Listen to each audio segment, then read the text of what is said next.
24 ঘন্টার ব্যবধানে শ্যামবাজার পাঁচমাথার মোড় থেকে স্বামী বিবেকানন্দের সিমলা স্ট্রিটের বাড়ি পর্যন্ত রোড শো করেছেন মমতা বন্দ্যোপাধ্যায়। পরে মেটিয়া বুরুজের সভা থেকে মমতা বন্দ্যোপাধ্যায় বলেছেন, মঙ্গলবার নরেন্দ্র মোদী গিয়েছিলেন রাজনীতি করতে, আর তিনি গিয়েছেন প্রতিবাদ জানাতে। খোঁচা দিয়ে বলেছেন, ভোটের সময় নেতাজির মূর্তিতে মালা দেন, অথচ তার জন্মদিনে জাতীয় ছুটি ঘোষণা করা হয় না। ওই পথেই মঙ্গলবার সন্ধ্যায় রোড শো করেছিলেন প্রধানমন্ত্রী নরেন্দ্র মোদী। বারুইপুরের সভার পরেই বুধবার দুপুরে প্রথমে শ্যামবাজার পাঁচমাথার মোড়ে নেতাজির মূর্তিতে শ্রদ্ধা জানিয়েছেন মুখ্যমন্ত্রী।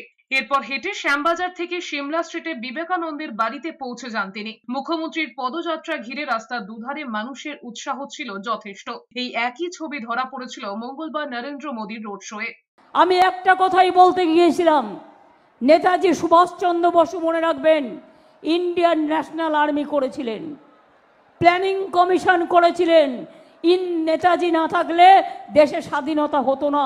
নেতাজি, গান্ধীজি এরা স্বাধীনের, বাবা সাহেব আম্বেদকর, রবীন্দ্র নজরুল সকলের অবদান আছে।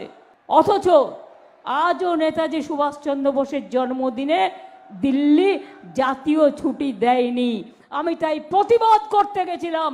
মোদি কাল গেছিল রাজনীতি করতে, আর আমি আজ গিয়েছিলাম প্রতিবাদ করতে আর নেতাজিকে স্যালুট জানাতে।